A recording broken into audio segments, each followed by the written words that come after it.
infografías de ayer a su WhatsApp? ¿Ah? ¿No? ¿No les llegaron solo a los que vinieron? No, o sea, vamos a mandar.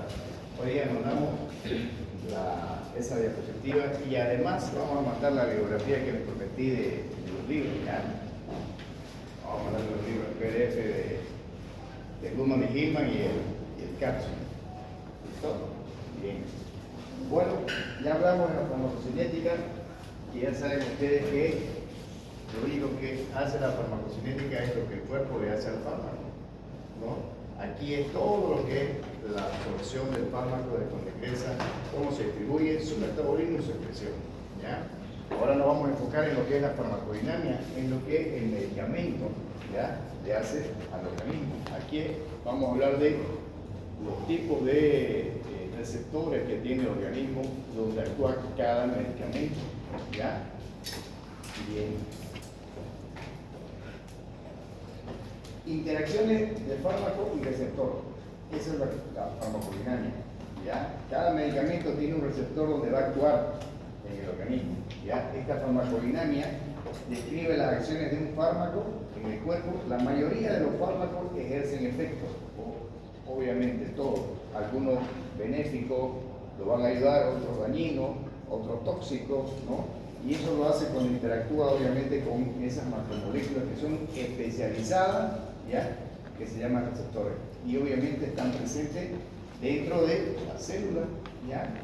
El complejo fármaco-receptor inicia alteraciones en la actividad bioquímica molecular de cada célula mediante un proceso conocido como transducción de señal. Entonces, todos los medicamentos van a actuar con un determinado receptor en la célula, ¿ya? Transducción de señal es obviamente cómo va a entrar ese fármaco a la célula, ¿ya?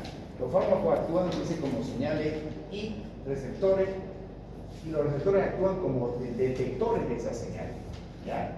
Entonces, un fármaco se denomina, dice, agonista si se une a un sitio en una proteína receptora y lo activa. Entonces, aquí vamos a ver esos conceptos de agonista, de antagonista, de agonista parcial, antagonista parcial, pero en su cabecita tiene que estar lo siguiente: el agonista es el que activa, el antagonista es el que inhibe, bloquea, ¿no?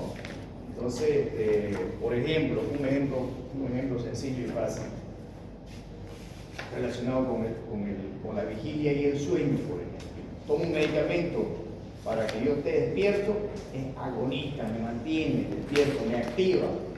Tomo un medicamento para que no esté despierto, para el sueño, entonces ese justamente inhibe, lo bloquea. Entonces la función agonista siempre va a activar, y la función antagonista es lo contrario, va a inhibir, va a bloquear, ¿ya? Bien. Entonces, si se une agonista, si se une a un sitio de una proteína receptora y lo activa, ¿ya?, para iniciar una serie de reacciones que a la larga resulta una respuesta intracelular específica, ¿no? Los segundos mensajeros o moléculas efectoras son parte de una cascada de eventos que se traducen en la unión de un agonista en una respuesta celular. Aquí el resumen directamente es que cuando un fármaco entra a una célula y va a ir a actuar en un receptor agonista, va directamente a activar la célula, ¿ya? De acuerdo a la acción que tenga ese medicamento, ¿ya? Las células tienen muchos tipos diferentes de receptores, ¿ya? Cada uno de los cuales es específico, digamos, para un agonista en particular, y va a producir una respuesta única, ¿ya? Las membranas celulares cardíacas, por ejemplo, contienen celulares principalmente adrenérgicos o beta-adrenérgicos, ¿ya? Que se unen y responden a la epinefrina o norepinefrina. O sea, todos los compuestos que son beta y alfa-adrenérgicos, todos los que lo vamos a ver más adelante, obviamente el corazón está lleno de eso, y no solo el corazón, también los vasos sanguíneos y muchas otras estructuras más. Las células cardíacas también contienen receptores muscarínicos, fíjense que también hay muscarínicos, Entonces ya vamos, cuando veamos cada uno de estos medicamentos, los medicamentos que actúan sobre los receptores muscarínicos, medicamentos que actúan sobre los receptores adrenérgicos, vamos a ver que cada órgano tiene receptores adrenérgicos y muscarínicos, ¿ya? Y que el medicamento va a actuar de distintas formas.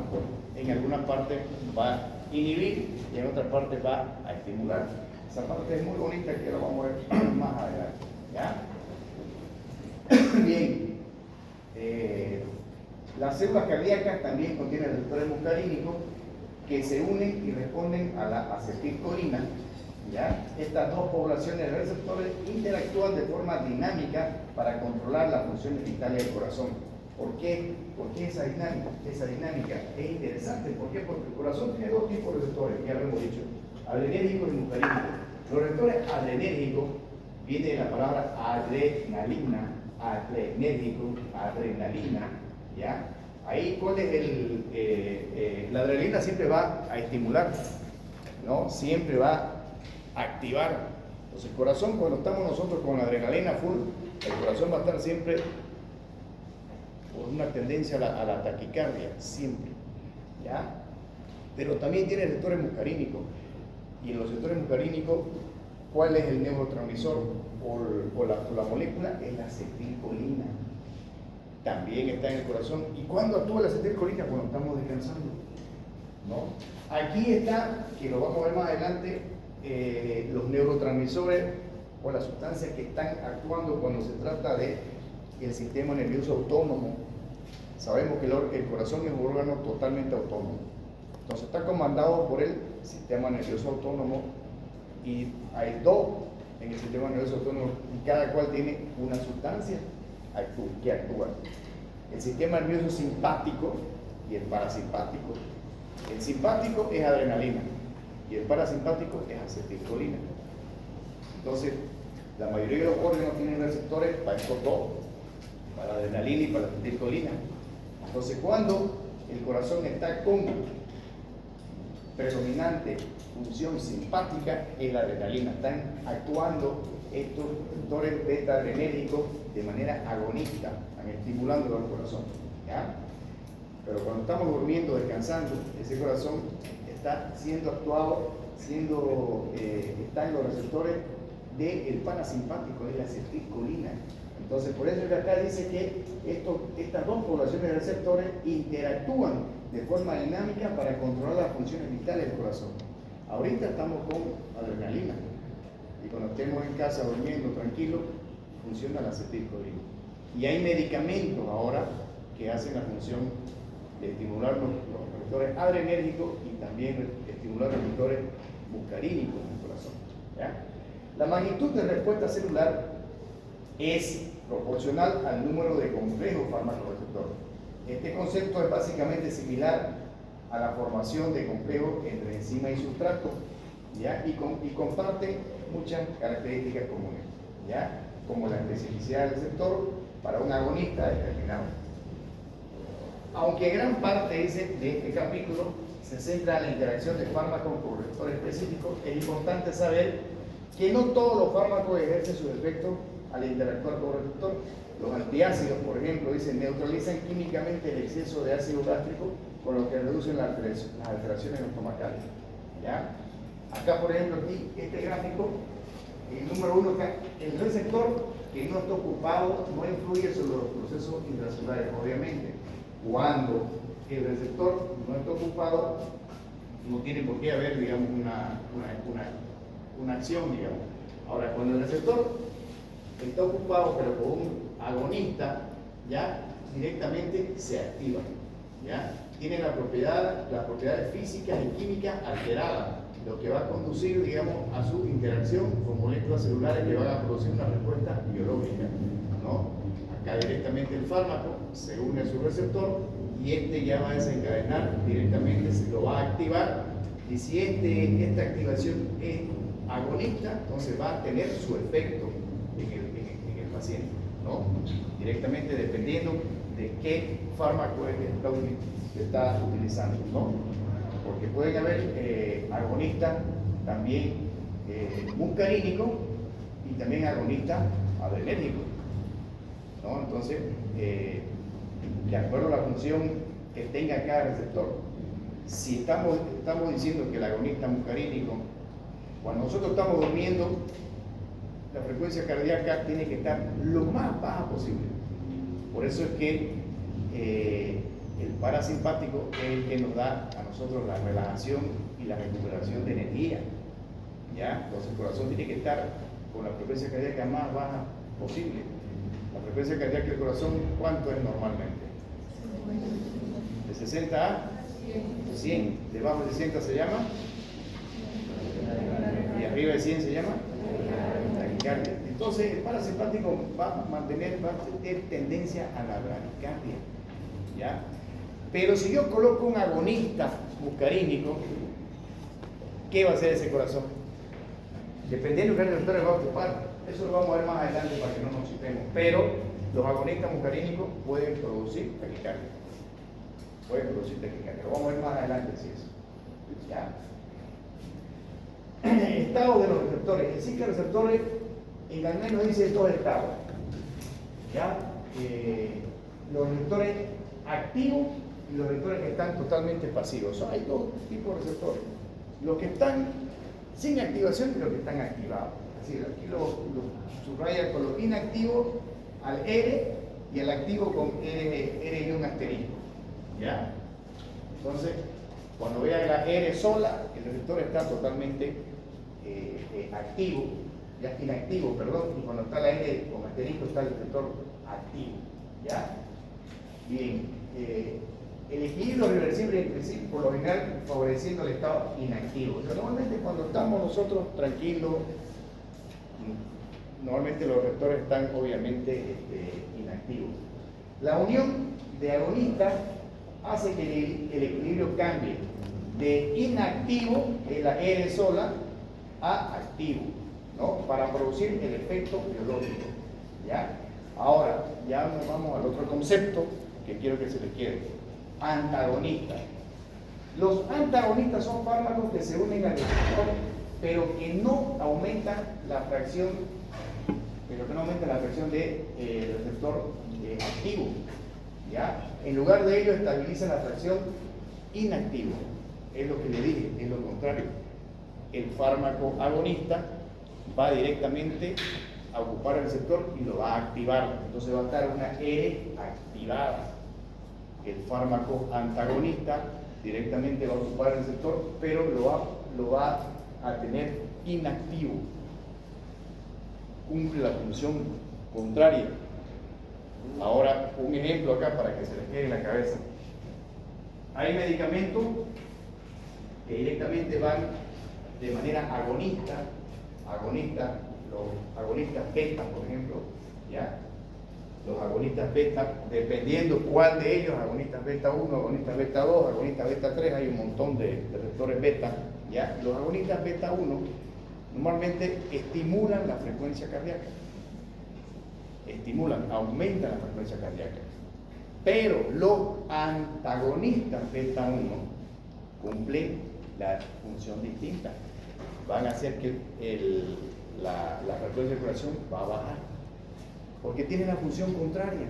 Si el agonista estimula, el antagonista lo bloquea, lo inhibe. Entonces la función contraria va a disminuir la frecuencia cardíaca. ¿Ya?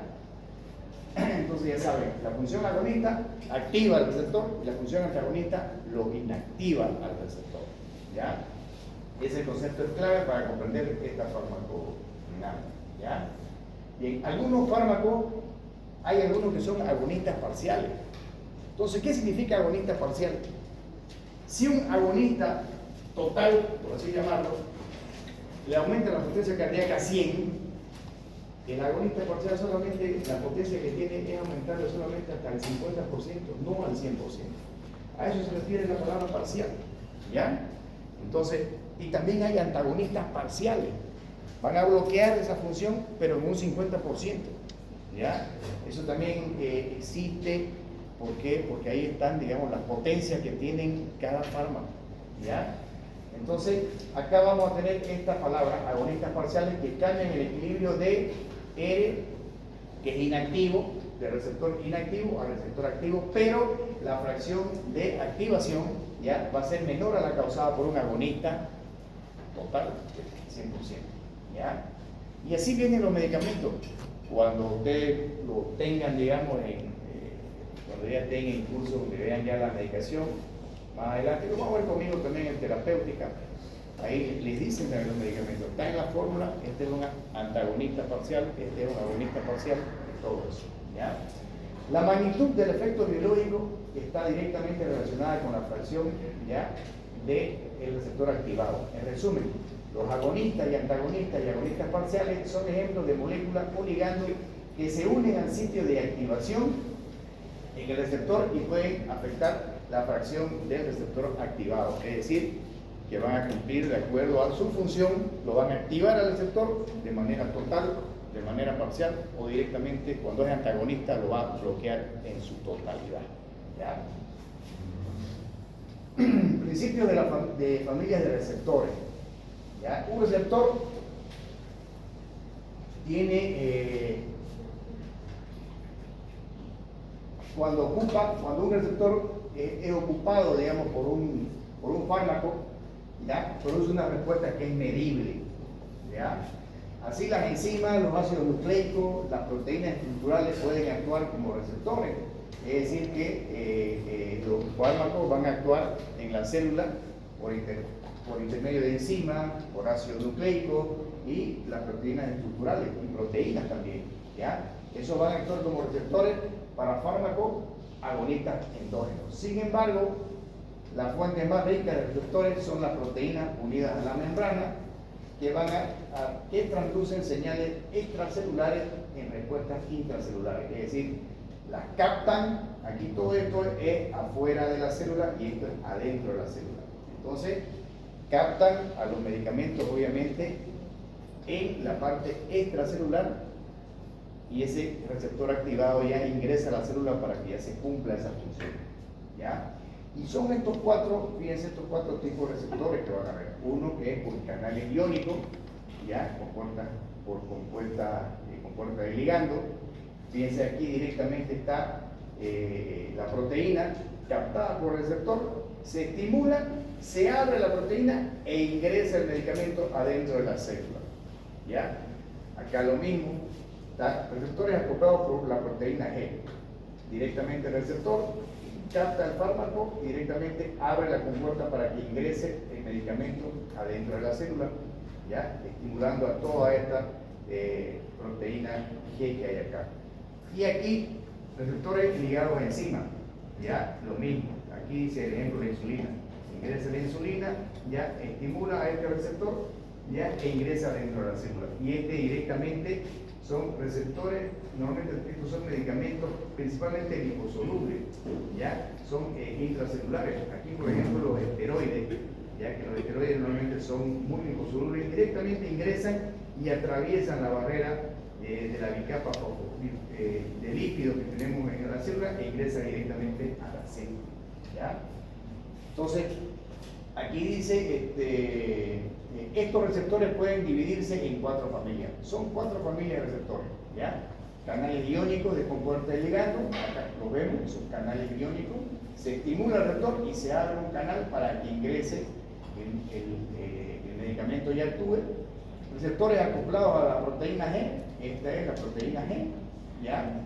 Y receptores ligados a enzimas, la enzima, ¿ya? Y receptores intracelulares, ¿ya? Por lo general, dice, los ligandos hidrofílicos interactúan con los receptores que se encuentran en la superficie celular, ¿ya? Normalmente los hidrofílicos ingresan más fácilmente, tienen que ser ingresados por intermedio de receptores, porque los que más ingresan de manera más fácil son los liposolubles, o que también se pueden llamar hidrófobos, ¿no? Los receptores hidrófobos normalmente tienen más dificultades para la parte los hidrofílicos, perdón, tienen más dificultades para ingresar a la bicapa fosfolipídica de todas las células.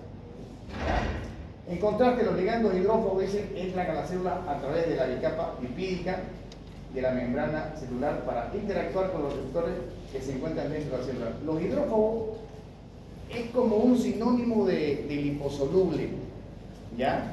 ¿no? Entonces sabemos que cuando ustedes agarran, digamos, y tienen aceite en sus manos, digamos que es totalmente grasa, quieren lavarse las manos, no se la van a poder lavar. ¿Por qué? Porque el aceite directamente no se limpia con el agua, no se juntan. Entonces, por eso esa misma dificultad tiene cuando hay un medicamento que predominantemente es hidrofílico, ¿no? En cambio el hidrófobo pues no tiene problema, directamente ingresa, porque grasa con grasa no pasa nada. ¿Ya? Bien. Entonces, nuevamente para que se le quede la cabecita, los 4 principales familias de receptores, los canales iónicos transmembrana, ¿no? Directamente, ya se estimula el medicamento, ingresa por el canal iónico a ejercer su efecto. Por ejemplo, acá dice el ligando de acetilcolínica con el receptor nicotínico, ahí donde va a producir principalmente la acetilcolina las contracciones musculares. El mecanismo es el flujo de iones de sodio y potasio. Velocidad rapidísima, obviamente la contracción muscular tiene que ser rápida, ¿no? Un parpadeo, lo que ustedes hacen de hablar, del mover, está contrayendo sus músculos.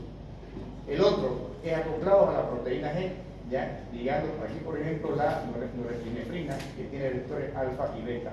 Se acopla acá y se produce directamente, se lleva ya se estimula para que ya haga su efecto dentro de la célula. El mecanismo por fosforilación y vías de segundos mensajeros, ¿ya? La velocidad es de segundos a minutos. Ligando a enzima, el ejemplo de esto es directamente la insulina, hay también factores de crecimiento, ¿ya? Directamente ingresa acá el medicamento y por mecanismo de fosforilación ingresa dentro de la célula, ¿ya? Y acá directamente los intracelulares, que son principalmente los liposolubles o hidrófobos, que ingresan directamente hacia adentro de la célula por la bicapa fosfolipídica, y aquí lo tenemos a los esteroides, ¿no? Principalmente todas las hormonas, ¿ya? Mecanismo también de transcripción de ADN, de expresión génica, velocidad de horas a días, ¿ya? Bien. Canales iónicos transmembrana con puerta ligando. Vamos a hablar de este de acá, ¿ya? De este de acá. Bien, cuando el medicamento ingresa por un canal iónico, ¿ya? Este sitio regula, dice, la abertura de un poro a través por el cual tienen que pasar los iones a la membrana celular. El canal suele cerrarse hasta que el receptor es activado por un agonista que abre el canal unos cuantos milisegundos. Es decir, cuando el medicamento está actuando aquí a nivel de un canal iónico, cuando este medicamento agonista va a abrir ya el canal iónico para que cumpla la función y se active el receptor. Dependiendo, dice, del ion que se conduce a través de estos canales, estos receptores median diversas funciones, ¿ya? Lo que incluye neurotransmisión y contracción muscular, ¿ya? Hemos dicho el ejemplo que dimos de los receptores nicotínicos. Por ejemplo, la estimulación del receptor nicotínico o la acetilcolina abre un canal que permite la entrada de sodio y la salida de potasio a través de las membranas celulares de las neuronas o las células musculares. Y es así como se produce una forma de cómo se produce la contracción muscular. Porque sabemos que también para la contracción muscular es necesario también el calcio, ¿no? Es importante el calcio. Este cambio en concentraciones iónicas a través de las membranas genera un potencial de acción en una neurona y una contracción de los músculos esqueléticos y cardíacos, ¿ya? Por otro lado, la estimulación agonista del subtipo A del receptor del ácido gamma aminobutírico, que es el GABA, aumenta la entrada de cloruro, lo que resulta en la hiperpolarización de la neurona y una menor probabilidad de generar un potencial de acción. Cuando se estimula el GABA, normalmente hay relajación, hay sueño, ¿no? Entonces son los agonistas, digamos, GABA, dan sueño.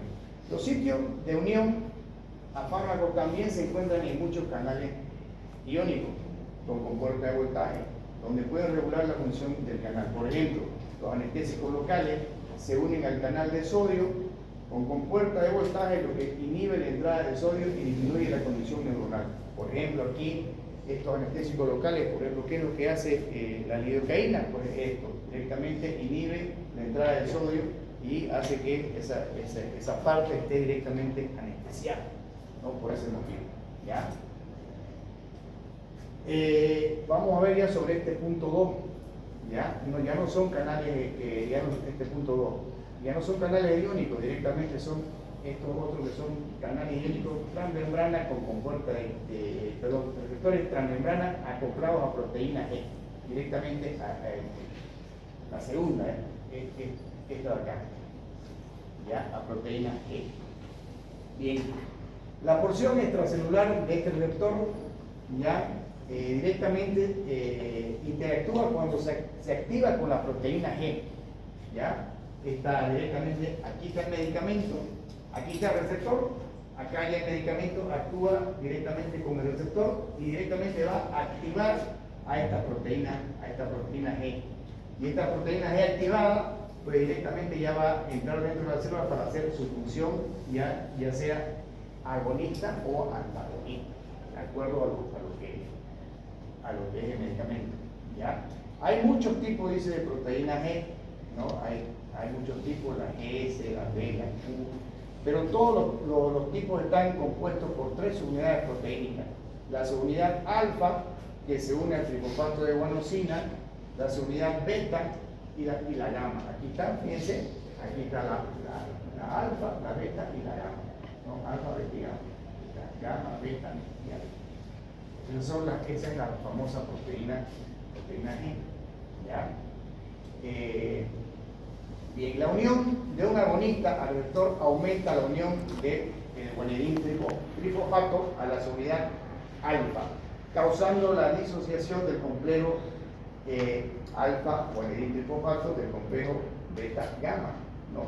Entonces, las unidades alfa y beta gamma son entonces libres para interactuar con los efectores celulares específicos, por lo general una enzima o canal iónico que provoca acciones adicionales dentro de la célula, es decir, fármaco que se une al receptor, directamente lo estimula y este receptor ya va a estimular a la proteína G y esta es la que se va a disociar. Entonces fíjense que aquí directamente, aquí están por separado ya la beta y la gamma y aquí está la alfa unida aquí a su receptor ya para cumplir la acción dentro de la célula, estimulándola a adenilciclasa, ¿ya? Esa es una forma, ¿no?, de receptores transmembrana acoplados a vitamina G. Es otra forma de cómo ingresan los fármacos adentro de una célula por intermedio de esta proteína G, ¿ya? Aquí hay otro gráfico parecido a ese, ¿ya? Fíjense acá cómo se activa directamente. Aquí están los receptores, captan el medicamento, acá está la proteína G, directamente lo va a activar, ¿ya? Para la guanidilciclasa, ¿ya? Y aquí, ¿qué es lo que va a hacer? Va a separar, va a disociar y se va a producir el efecto dentro de la célula, ¿no?, de esa proteína G, ¿ya? La subunidad alfa se separa y activa al efector, generando los segundos mensajeros que son el AMP cíclico y también la adenosina-deaminasa, ¿ya? Y aquí, directamente en este gráfico de acá, fíjense que nuevamente cuando ya no está el medicamento ocupando al receptor, nuevamente la proteína G llega a ubicarse como estaba antes, ¿ya? Y directamente acá es como un ciclo, es un ciclo, directamente vuelve a su estado de reposo cuando ya no hay el efecto del medicamento, ¿ya? Acá está el GTP, ¿ya? Guanidín trifosfato se hidroliza a guanidín difosfato, el sistema se apaga y vuelve al reposo, o sea, vuelve nuevamente a lo mismo, cuando ya obviamente ya no hay el efecto de ese medicamento. Entonces, ya hemos hablado de 2 tipos de receptores, ¿no?, de los canales iónicos y con proteína G, ¿ya? Esta parte de la farmacología es la más complicadita. Cuando ya veamos medicamentos y el efecto de cada uno de ellos, esa parte es más agradable, ¿ya? La otra forma en que ingrese un medicamento dentro de la célula es a través de ligados a enzimas, ¿ya? Esta familia de receptores sufre cambios, dice, conformacionales cuando se activa, ¿ya? Por un ligando directamente. Entonces va a haber una mayor actividad, digamos, concentrativa enzimática dentro de la célula. Esta respuesta dura minutos a horas. Los receptores más frecuentes ligados a enzimas son los factores de crecimiento y la insulina, ¿ya? Poseen actividad para la tirosina sinasa, ¿ya? Directamente van a estimular la tirosina sinasa, ¿ya? Cuando se activa, el receptor se fosforila, es decir, capta un fosfato de residuo de tirosina, ¿ya? La fosforilación puede modificar sustancialmente la estructura de una proteína objetivo, con lo que va a actuar como un interruptor molecular. Por ejemplo, el receptor fosforilado de insulina a su vez fosforila otra proteína que ahora se encuentran activas. Así los receptores ligados a enzimas a menudo causan un efecto de cascada de señales similar a los causados por receptores acoplados a proteínas G. Entonces, esta es otra forma en que el medicamento ingresa adentro de la célula, ¿ya? A través de enzimas, ¿no? Y lo que más hacen esto son principalmente, ¿ya? Los esteroides y la insulina. Así es como ingresa adentro de la célula, ligando, estimulando enzimas que son captadas primero en la parte extracelular, directamente activan la enzima e ingresan a la parte intracelular para ejercer su función, ¿ya? Y el último, el cuarto, son los receptores intracelulares, ¿ya? Que en la cuarta familia, ¿ya? Son receptores que difieren considerablemente de los otros, ¿ya? Y directamente ingresan a la célula, principalmente por su particularidad de ser por ser muy soluble en los líquidos, ¿ya? Por ser liposoluble, e ingresan y se difunden al interior de la célula, ¿ya? Con un receptor. Los objetivos primarios de los receptores intracelulares activados son factores de transcripción en el núcleo de la célula que regulan la expresión génica. Directamente estos receptores intracelulares también, por el hecho de tener esa facilidad, ¿ya? Van a incluso actuar en la transcripción del ADN en ARN, ¿no? Y la transcripción subsecuente de ARN en proteína. Aquí hay que tener mucho cuidado con este tipo de medicamentos, ¿ya? ¿Por qué? Porque hay que saber, digamos, qué función, ¿ya? Le van a dar cuando ingresen, por ejemplo, a la parte del ADN y ARN. Y hay muchos medicamentos que actúan de esa forma, ¿no? Pero principalmente actúan a nivel de el ARN y ADN, sí, de las bacterias, ¿no? Y es así como se destruyen. Aquí, por ejemplo, van a actuar, digamos, estos medicamentos en la tubulina, que es el objetivo de agentes antineoplásicos, como el plaquetaxel, que normalmente se da este plaquetaxel en casos de cáncer, por ejemplo, de mama, ¿ya? La enzima reductasa de hidrofolato es el objetivo del antimicrobiano como el trimestoprim, ¿ya? La subunidad 50S del ribosoma bacteriano, que es el objetivo de los macrólidos, como la eritromicina. Entonces, de acuerdo a dónde actúa, pero obviamente tiene que actuar directamente en la parte de ADN o ARN, pero de la bacteria, ¿ya? O de la célula neoplásica. Normalmente la captación del medicamento cuando hay una célula neoplásica, ya es porque el metabolismo de la célula neoplásica es 3 a más veces superior al metabolismo normal de nuestra célula. Entonces, donde hay una mitosis y meiosis que está acelerada, estos medicamentos actúan ahí, porque esa aceleración solamente la tienen las células neoplásicas. Entonces, así como actúan los medicamentos antineoplásicos, que actualmente están pasando a la historia, la mayoría de los medicamentos antineoplásicos. Hoy día ya se están utilizando para tratar el cáncer ya anticuerpos monoclonales que son directamente dirigidos a la célula específica, ¿no? Ahora ya, a ver si llegamos a ver ese tema así como un plus que lo tiene muy bonito explicado en su libro de cápsulas. Bien, características de transducción de la señal. La transducción de la señal ya se puede amplificar por mecanismos específicos. ¿Cómo se hace esa amplificación de la señal?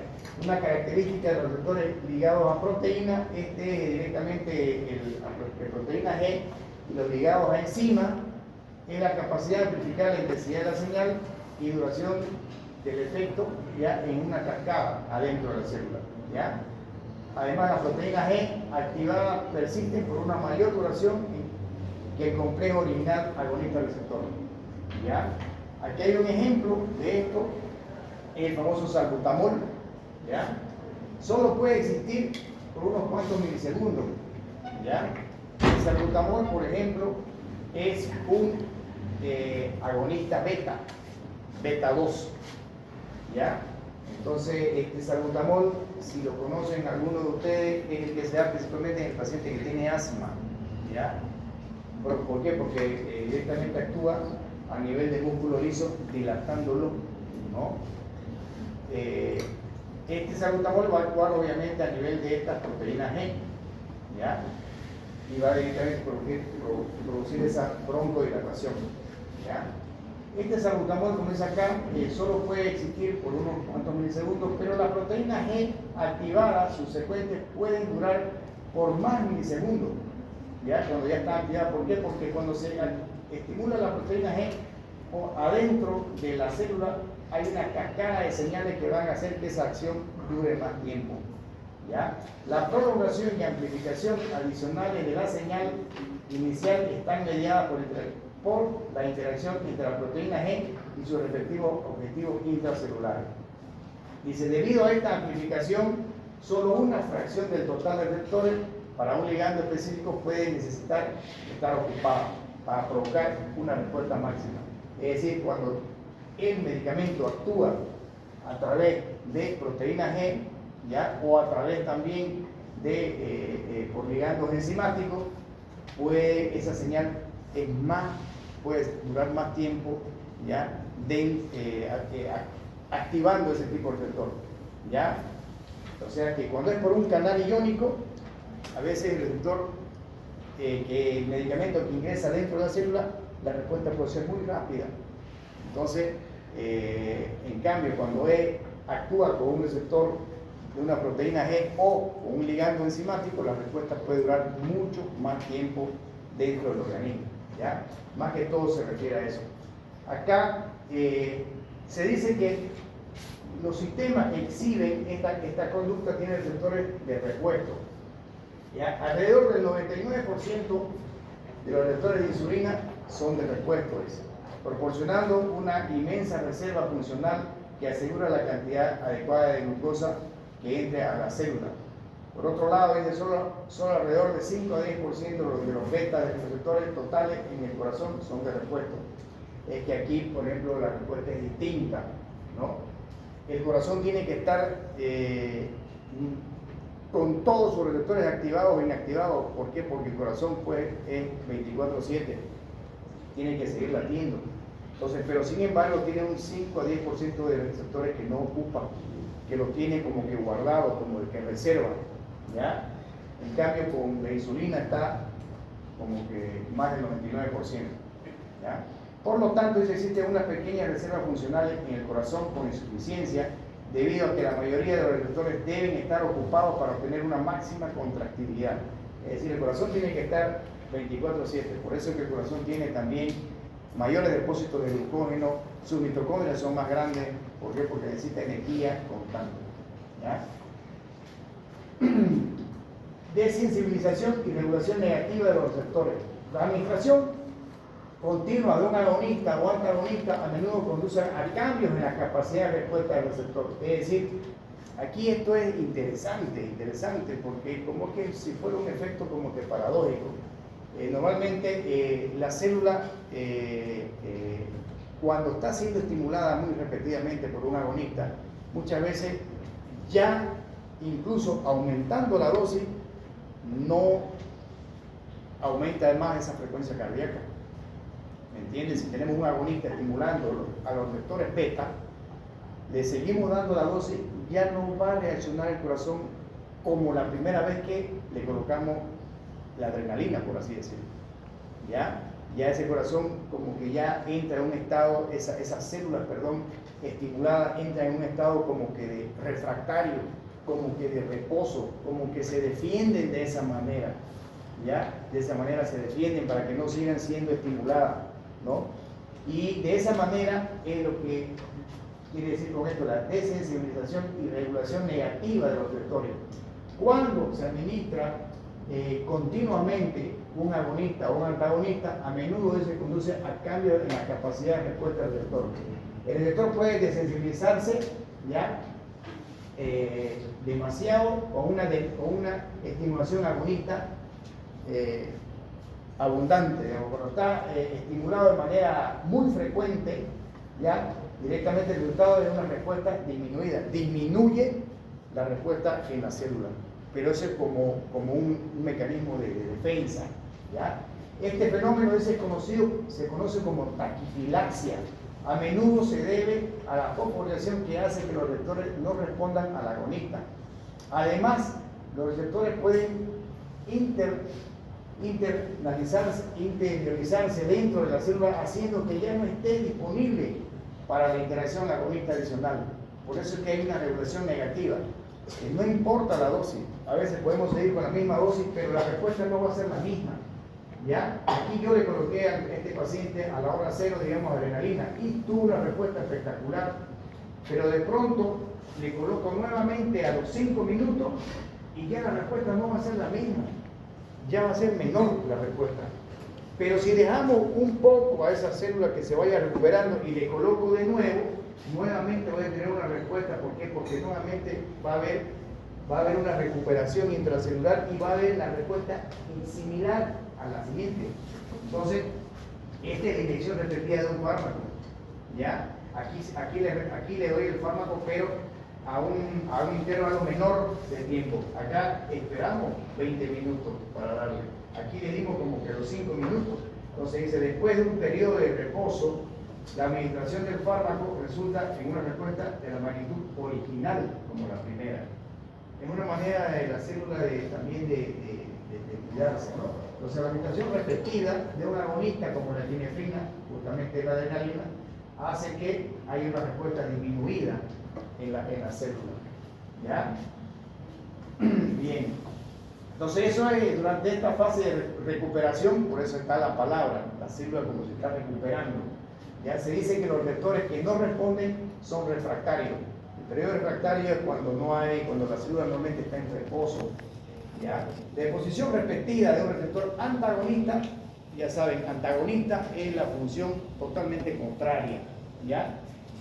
Por otro lado, resulta de la regulación positiva de los receptores en que las reservas de los receptores se insertan en la membrana, aumentando el número de receptores disponibles. La regulación alta de los receptores puede hacer que las células sean más sensibles a los agonistas o más resistentes a los efectos del antagonista. Es lo mismo. Cuando hay una célula también, si nosotros le colocamos un medicamento a que le estamos colocando acá epinefrina, estimulando los receptores beta, le colocamos un antagonista, estamos haciendo también que esa célula esté en reposo, porque estamos haciendo el efecto contrario. Ese antagonista, si después le colocamos un agonista, va a tener la misma respuesta, a eso se refiere. Los antagonistas pues disminuyen la función y los agonistas aumentan la función en el receptor. Y aquí con un gráfico le va a gustar más este gráfico que vamos a hacer acá. Esta es la taquifilaxia o desensibilización del medicamento. Colocamos la primera inyección de adrenalina y la respuesta es espectacular. Pero a medida que le colocamos repetidamente, ya la respuesta se hace menos intensa. Entonces dice, la administración continua de un fármaco protege a la célula de estimulación excesiva, provocando una respuesta disminuida fase refractaria del receptor. Es decir, que la célula se protege de esa manera, ¿no? También, no es, y eso tiene que saber también el médico, que puede haber una respuesta disminuida y no aumentando la dosis, podemos provocar al paciente más bien efectos secundarios. Y obviamente toda ya de la insulina, que tiene como 99% de repuesto, ¿ya? Es una inmensa reserva que tiene que funcionar para asegurar el metabolismo de la glucosa. En cambio el corazón tiene solamente un 10% de repuesto, es una poca reserva y requiere ocupación máxima para la contractilidad. Es que aquí el corazón ocupa pues directamente más del 90% de sus receptores para dar a nosotros obviamente el latido de 24/7, ¿no? Relación dosis-respuesta. Los fármacos agonistas simulan la acción de un ligando endógeno para el receptor. Es decir, acá directamente cuando no se van a olvidar, los fármacos agonistas son los que van a estimular algo, ¿ya? Simulan la acción del ligando endógeno para un receptor, ¿ya? Ejemplo, el isoproterenol imita la acción de la epinefrina en los receptores beta 1 del corazón. La norepinefrina y epinefrina estimulan receptores beta 1, beta 2, ¿ya? Beta 3, alfa 1, alfa 2, casi todos los receptores beta adrenérgicos. En cambio, el isoproterenol solamente va a estimular de manera agonista al beta 1 del corazón. La magnitud del efecto del fármaco, dice, depende de la sensibilidad del receptor al fármaco y de la concentración del fármaco en el sitio receptor. A su vez, se determina tanto por la dosis del fármaco administrado como por el perfil farmacocinético del mismo. Es decir, el perfil farmacocinético es decir, como la velocidad de absorción, de distribución y metabolismo y eliminación. Entonces, de acuerdo, digamos, yo por ejemplo voy a tener una respuesta solamente para los beta 1 cuando dé el isoproterenol. Imita a la norepinefrina. La norepinefrina actúa sobre varios receptores, no solamente uno. En cambio, el isoproterenol solamente a uno. Esa es la relación dosis-respuesta específica para un solo tipo de receptor, ¿ya? Relación dosis graduada de respuesta. A medida que aumenta la concentración del fármaco, su efecto farmacológico también aumenta de forma gradual hasta que todos los receptores estén ocupados. Ya ese es el famoso efecto máximo, ¿ya? Graficar la magnitud de la respuesta frente a la dosis. En un fármaco produce una curva de dosis graduada de respuesta que tiene la forma general que se muestra en la figura 2.7a. Aquí directamente doy el medicamento y a medida que aumento la dosis, pues el fármaco también va aumentando en el plasma, ¿no? Obviamente que también de acuerdo a la vida media que tenga este medicamento, ¿no? Pero directamente va a tener, de acuerdo a cómo se absorba, va a tener en un momento un efecto máximo de absorción, ¿ya? A eso se refiere, que va a haber un efecto máximo de absorción. Es característico del fármaco la potencia y la eficacia, que pueden determinarse mediante curvas de dosis gradada de respuesta. De acuerdo a esto, vamos a ver en la siguiente diapositiva lo que es la potencia, ¿ya?, del fármaco. La potencia, dicen, es una medida de la cantidad del fármaco necesaria, ya, para inducir un efecto, ¿no? La concentración del fármaco produce el 50% del efecto máximo. Es decir, cuando nosotros colocamos un medicamento al paciente, ya, directamente lo que en la mitad, solamente con la mitad de su dosis, el 50%, vamos a obtener respuestas en el paciente, ¿ya? Respuestas, digamos, negativas, positivas, cuando esto también se hace directamente en la potencia del medicamento, que es la respuesta del 50% del fármaco, también se hace para la letalidad de un fármaco, ¿no? Con la mitad de ese fármaco, con el 50%, también se ve, digamos, la muerte en la célula, ¿ya?, o en el paciente, ¿no? Pero normalmente estos efectos se han hecho principalmente en ratones. De acuerdo a eso han sacado lo que es la potencia, ¿ya?, que es directamente el efecto del 50% del fármaco. El 50% del fármaco como los cambios que producen en la célula, ¿ya? Acá dice, para los fármacos A y B, indica que el fármaco A es más potente que el fármaco B. Obviamente acá lo vemos el fármaco A, ¿no? Y aquí lo vemos el fármaco B. Las curvas hablan por sí solas, ¿no? Las preparaciones terapéuticas de los fármacos reflejan su potencia. Por ejemplo, el candesartán versus irbesartán. Esto lo vamos a ver más adelante. Estos son medicamentos que se utilizan para la presión arterial, son antihipertensivos. Directamente son bloqueadores de los receptores de angiotensina 2, ¿ya? Y por ejemplo, aquí la dosis de candesartán es de 4 a 32 miligramos, en comparación con la dosis de irbesartán que es de 75 a 300 miligramos. Por lo tanto, dice el candesartán es más potente que el irbesartán, porque tiene un menor valor de su concentración máxima, al 50%. Debido, dice, a que el rango de concentraciones farmacológicas que causan del 1 al 99% de respuesta máxima suele extenderse por diversas órdenes de magnitud. ¿Ya? Entonces, aquí, bueno, esto es por lógica, ¿no? Candesartán con menos miligramos versus el irbesartán con más miligramaje. El candesartán es más potente, ¿ya? Porque tiene la mitad de lo que tiene el otro y cumple la función absolutamente igual que el otro para bajar la presión arterial. Esa es la potencia, ¿ya? Aquí, por ejemplo, en la potencia del fármaco A, ¿ya? Directamente, que la S50 es la concentración del fármaco que produce el 50% del efecto máximo, ¿ya? Medida fundamental de la cantidad requerida, que es la potencia, o sea, el 50% máximo para cumplir la función que requiere. Y aquí ya le habla el ejemplo de ese candesartán. Dosis terapéutica de 432, en menor valor, ya es más potente, versus el irbesartán que tiene de 75 a 300 miligramos, ya que es menos potente. ¿Ya? Entonces, a eso se refiere. Ya, no nos olvidemos. Concentración del fármaco que se produce el 50% del efecto máximo. ¿Ya? Bien, ahora ya la eficacia es otro punto clave. La eficacia es la magnitud de respuesta que causa un fármaco, ¿ya? Cuando se estimula con el receptor. ¿Ya? Esa magnitud es la eficacia. Y la eficacia va a depender del número de complejos de fármaco receptor estimulado y de la actividad intrínseca del fármaco. ¿Ya? Aquí directamente ya nos habla de otro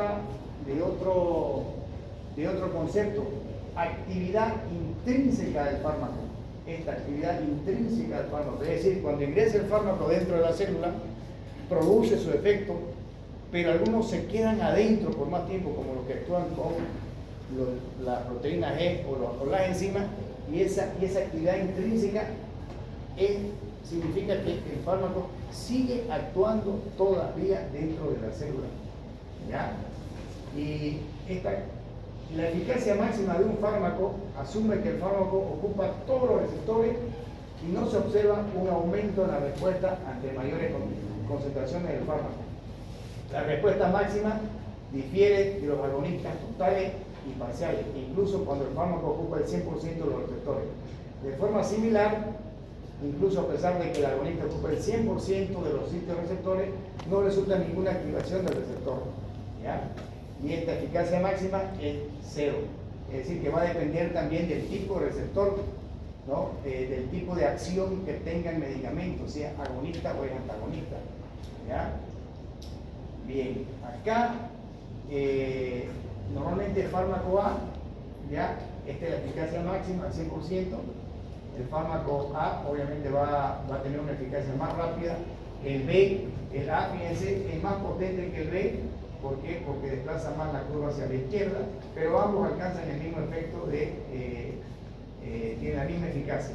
El fármaco C que muestra una menor potencia de y menor eficacia, ¿no? Porque justamente ni siquiera ha alcanzado la eficacia máxima.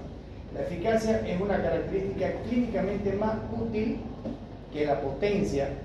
Un fármaco de mayor eficacia ofrece más beneficios terapéuticos independientemente de la dosis requerida. ¿Ya? Entonces, lo que se requiere normalmente con un medicamento es que sea más eficaz, no que sea más potente, porque muchas veces la potencia puede provocar reacciones no buenas para lo que se requiere. Lo importante es que el medicamento sea más eficaz. ¿Ya? Bien, esto es sobre la concentración del fármaco sobre la unión al receptor. ¿Ya? Directamente acá el fármaco directamente se une al receptor, ¿no? Hacen el complejo receptor y hacen el efecto epilógico. Esto ya lo hemos visto ya con lo que les expliqué anteriormente. Relación de la unión del fármaco con el efecto farmacológico, lo mismo. Se une directamente el fármaco, ¿ya? Y directamente pues va a haber un efecto en la célula, dependiendo si es, digamos, antagonista o agonista, ¿ya? Eso no hay mucho detalle para decir. Y esto es lo que ya les quería explicar, quería llegar a esto, que también los fármacos tienen una actividad intrínseca, ¿no? Como ya se mencionó anteriormente, un agonista se une con un receptor, ¿ya? Y va a haber una respuesta biológica con base a la concentración del agonista, su afinidad por el receptor y por lo tanto la fracción de receptores ocupados. Sin embargo, la actividad intrínseca de un fármaco determina todavía más capacidad para activar de forma parcial o total los receptores. Hay muchos medicamentos que tienen actividad intrínseca, es decir, que luego que termina su vida media, siguen todavía estimulando intrínsecamente a la célula. A eso se refiere, ¿no? Los fármacos pueden clasificarse de acuerdo con su actividad intrínseca y los valores de eficacia ya aumentan, ¿ya? Los valores de eficacia. Estos son los agonistas totales, que son los que van a estimular al 100%, ¿ya? Aquí está la fenilefrina, ¿ya? Que va a estimular directamente a los alfa-1 adrenoreceptores. Fíjense que estos agonistas totales están acá, se estimulan directamente, ingresan a la célula y el 100% va a estimular. El agonista parcial solamente va a estimular, como ven la gráfica, un 50%, pero también hay los famosos agonistas inversos. Estos agonistas inversos, ¿qué hacen? Estos agonistas inversos, directamente la función es ocupar el receptor, pero no lo estimulan. No lo estimulan, pero tampoco la célula está en reposo. ¿Ya? Entonces, aquí, por ejemplo, al estimular de manera 100% con un agonista total, la célula va a estar 100% funcionando. Estimulado con un agonista parcial, la célula va a estar 50% siendo estimulada. Estimulado con un agonista inverso, ya directamente la célula no va a estar estimulada, pero tampoco va a estar en reposo total. ¿Qué es lo que dice acá? El agonista inverso produce una respuesta por debajo de la respuesta inicial medida en ausencia del fármaco. Es decir, que está siendo ocupado también ese receptor, pero la célula no está siendo estimulada, digamos, de manera, no está en reposo, está siendo estimulada, pero no activa. No activa, esa es la función del agonista inverso, ¿ya? Y acá dice en este ejemplo, una porción de los receptores muestra actividad constitutiva, una estimulación de modo que se observa el 12% de la respuesta máxima. Bueno, esto es lo que directamente el gráfico está se interpreta muy bonito. Agonista total 100%, parcial 50% y el agonista inverso, ahorita con este gráfico le va a buscar el agonista que tengo acá. Acá no está, parcial, ya. Bueno, aquí están los totales que ya hemos visto, ¿no? Que la respuesta directamente es el 100%. Aquí está el parcial. El agonista parcial tiene las curvas, obviamente son menores a la otra. Y aquí están los receptores. Aquí vemos cómo están los receptores. Estos son los agonistas directamente totales, ocupan el 100% de los receptores. Aquí está el agonista parcial, ¿ya? Y acá está directamente el antagonista total, ¿no? Y acá están las curvas nuevamente que les comentaba, ¿ya? Bien. El inverso, obviamente, aquí está su concepto. Por lo general, los receptores directamente no unidos, ¿ya? Son inactivados, pero la célula normalmente no está en reposo. Sin embargo, algunos receptores muestran una conversión espontánea de no activación a activación en ausencia de un agonista. ¿Ya? Los agonistas inversos, a diferencia de los agonistas totales, estabilizan la forma inactiva y hacen que se active, se convierta, que la forma activada se convierta en no activada. Esto disminuye el número de receptores activados por debajo del observado. ¿Ya? Entonces, yo creo que estos agonistas inversos ayudan a la célula a que se recupere cuando han sido muy estimuladas con los agonistas totales. ¿Ya? Pero la célula normalmente no está con respuesta antagónica, es decir, está siendo ocupada pero en reposo. ¿Ya? Antagonista ya es totalmente lo contrario, ¿no? Lo que decíamos, directamente el receptor ya se une, el fármaco se une al receptor y va a producir un efecto directamente contrario a lo que es un agonista. Si el agonista estimula, el antagonista directamente bloquea. ¿Ya? Hay antagonistas competitivos, ¿ya? Hay antagonistas irreversibles, ¿ya? Hay antagonistas alostéricos y hay antagonismo también funcional. ¿Ya? Todo esto de acuerdo a cómo actúa directamente en la célula. El competitivo, si el antagonista se une al mismo sitio receptor que el agonista, entonces, ¿quién llega primero? Así es aquí con el agonista competitivo. Directamente llega, digamos, tal, el paciente tomó un medicamento agonista, ocupó el receptor, luego tomó un medicamento antagonista, que es competitivo, lo saca al agonista del receptor y está la función directamente antagonista del medicamento. Es decir, aquí, digamos, son directamente los antídotos, ¿no? Si este medicamento, digamos, el paciente tomó esto para quitarse la vida, pues yo le voy a dar el antídoto, que es un antagonista en los efectos totalmente distintos a lo que le ha provocado él, a lo que tiene el paciente, de manera competitiva, ocupa esos receptores y el paciente recupera su estado de conciencia.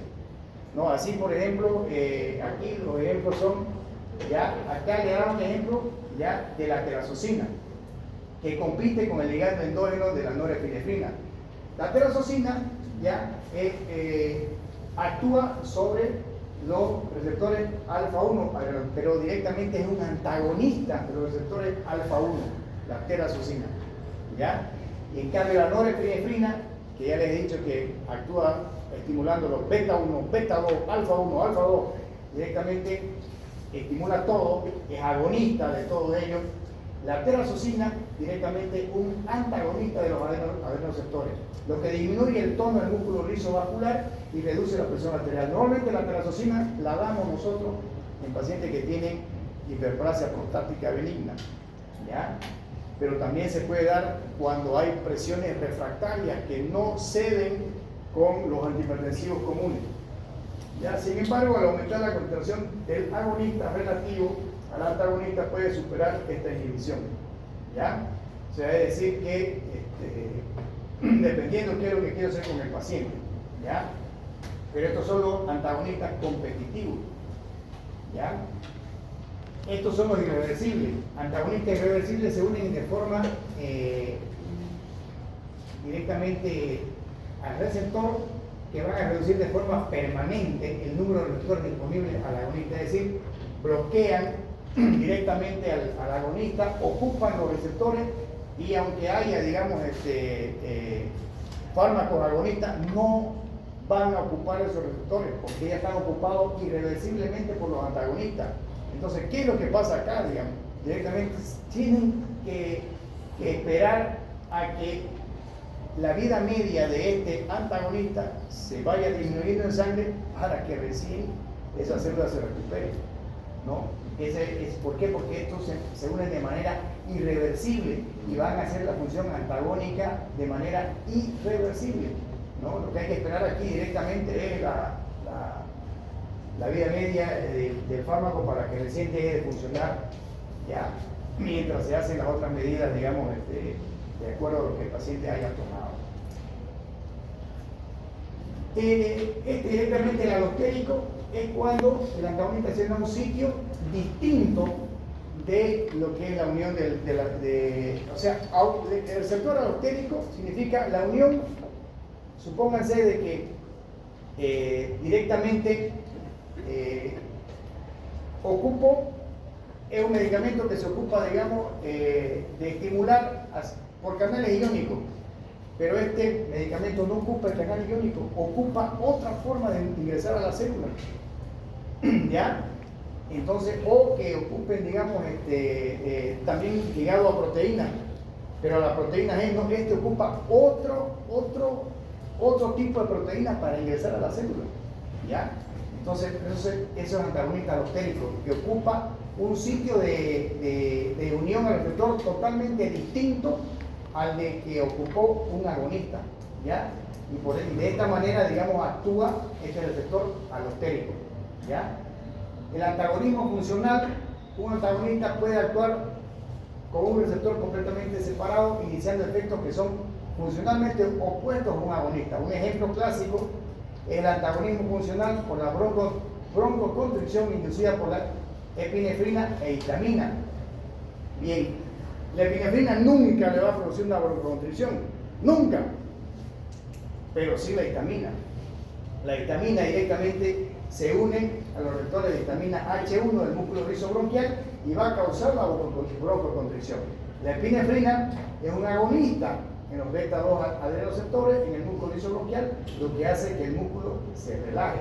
Este antagonismo funcional también se conoce como antagonismo fisiológico, es decir, la histamina es directamente lo que produce alergia, ¿no? Eso que produce alergia, por eso es que los medicamentos para la alergia se llaman antihistamínicos.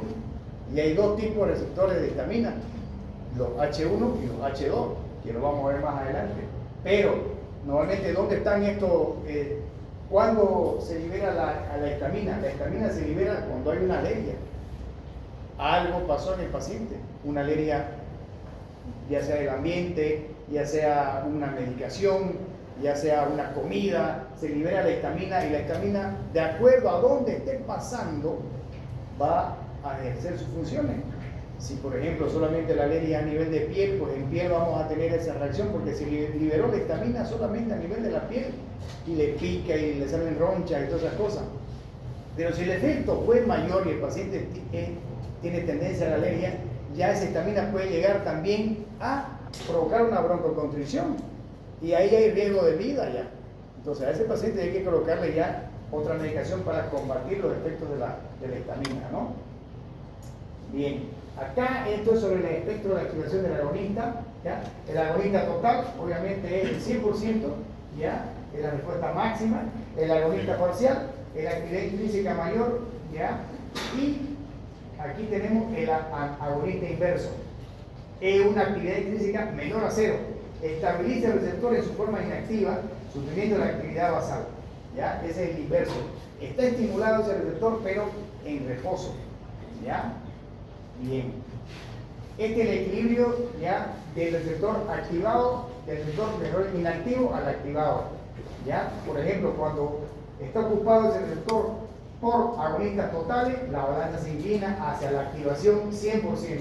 Cuando esa balanza está ocupada directamente por antagonistas, directamente la función es totalmente antagónica, ¿no? Está la célula totalmente con la actividad contraria, ¿ya? Estos son los agonistas parciales, no están al 100% como estos, y estos son, este es el estado inactivo, ¿ya? De los agonistas inversos, ¿ya? Bien, relación dosis-respuesta cuantal. Esta es una importante relación que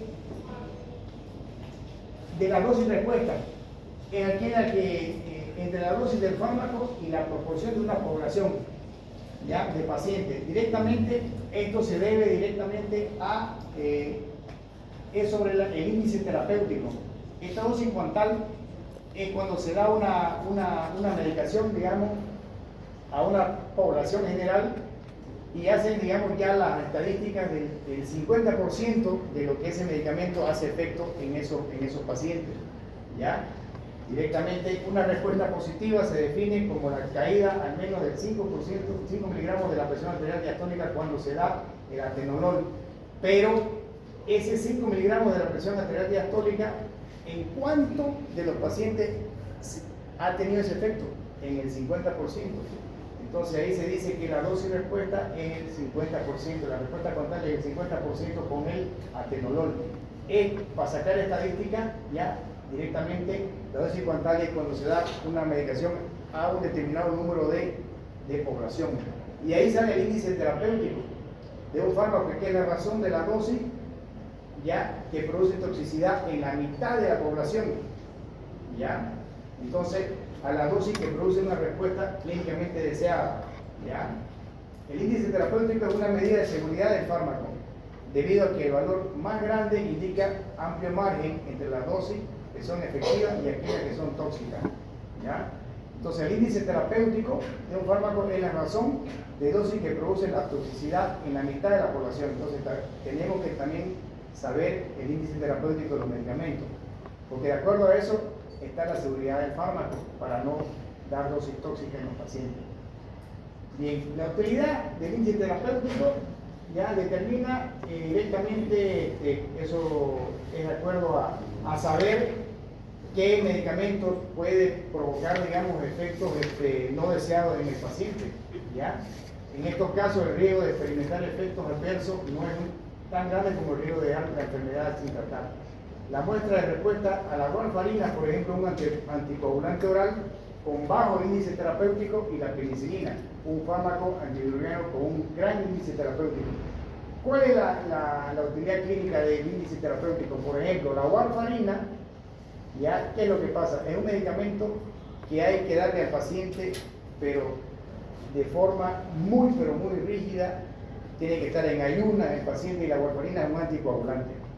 Si yo me paso solamente con 1 miligramo de warfarina, porque viene la tableta de 5 miligramos, le doy, digamos, 1 miligramo más o 1 miligramo menos, esa dosis, esa variación tan poca, directamente puede hacer que el paciente no se anticoagule bien y más bien tenga la respuesta no deseada con el paciente. Yo le doy warfarina, supóngase, para prevenir una embolia, anticoagulo de sangre para eso. No le di, digamos, lo que correspondía en el paciente, y ese paciente puede seguir formando émbolo y puede ir a hacer la embolia, y con una diferencia mínima. Con la penicilina no hay problema, nosotros nos podemos pasar de la dosis y no vamos a tener efectos secundarios en el paciente. Eso es lo bueno de la penicilina, porque tiene un gran índice terapéutico. Podemos darle al paciente dosis elevadísima y no le podemos provocar ningún efecto tóxico en el paciente. En cambio, la warfarina no le podemos dar dosis elevada, porque si no nos pasamos de coagulación y el paciente va a sangrar o sonor, y si le damos menos dosis, pues el paciente pues no va a tener el efecto que queremos. ¿Ya? La warfarina con un fármaco con un índice terapéutico pequeño. A medida que se aumenta la dosis de warfarina, hay una mayor fracción de los pacientes responde, dice, para este fármaco. La dosis deseada es un aumento de 3 veces la razón normalizada internacional, que es el INR, hasta que eventualmente todos los pacientes responden. Se llega, digamos, al INR estandarizado de 3 veces su valor normal y no hay problema, pero sin embargo, a mayores dosis de warfarina ocurre anticoagulación, que va a resultar que un pequeño porcentaje de estos pacientes va a tener tendencia, digamos, a la hemorragia, ¿no? Entonces, a estos pacientes que se les da warfarina, tenemos que pedirle cada 2 semanas, incluso cada mes, un índice de un INR, un tiempo de protrombina y INR para hacer un seguimiento, ¿no? Es bien incómodo en el paciente. En cambio, la penicilina, pues no hay problema, le podemos dar dosis alta, tiene un índice terapéutico extenso, ¿ya? Le podemos dar dosis alta y no vamos a tener riesgos adversos con la penicilina. En este caso, la biodisponibilidad no altera de forma crítica los efectos terapéuticos clínicos, es decir, no va a haber toxicidad, porque tiene un índice terapéutico amplio. ¿Ya? Esto acá es muy importante saber cómo prescribimos un medicamento, ¿no? Cómo lo administramos el medicamento, porque nosotros le podemos decir el medicamento al paciente, digamos, tómelo cada 8 horas, tómelo después del desayuno, del almuerzo y la cena, ¿ya? Pero otra cosa es directamente el cumplimiento del paciente. No sabemos si lo va a tomar, si el paciente es de la tercera edad, si viene solo a la consulta, si no viene con nadie, entonces vemos ahí, caramba, ¿será que se va a acordar? ¿Se lo voy a anotar todo? De repente lo perdió el papel, o sea, no sabemos. Nosotros cumplimos con nuestra función, pero no sabemos cómo el paciente lo va a hacer. ¿Y cómo vamos a administrar esa dosis? La velocidad, el grado de absorción que va a tener. Hay que ver la talla y composición corporal del paciente, o sea, su índice de masa corporal. Hay que ver cómo va a ser distribuido por los fluidos corporales, la unión en el plasma y los tejidos, la velocidad de metabolismo y excreción, ¿no? Cómo una vez administrada, cómo se va a concentrar en el sitio de acción y qué efectos adversos va a tener en la concentración, en la función que va a haber, variables fisiológicas. El paciente puede tener hipoalbuminemia, como le decía anteriormente, puede tener un colon irritable, puede tener gastritis, qué patología puede, aparte, factores genéticos, esto se hace ya con análisis genético, ¿no? Interacción con otros fármacos, si el paciente toma alguna otra medicación, hay que saber cuáles son. Desarrollo de tolerancia y desensibilización, desarrollo de tolerancia y desensibilización, esto es si le damos al paciente dosis cada vez más elevadas porque queremos actuar sobre un efecto, no lo vamos a conseguir porque las células también se protegen, ¿no? De una forma. Interacción del fármaco receptor, eso es cuando están los antagonismos.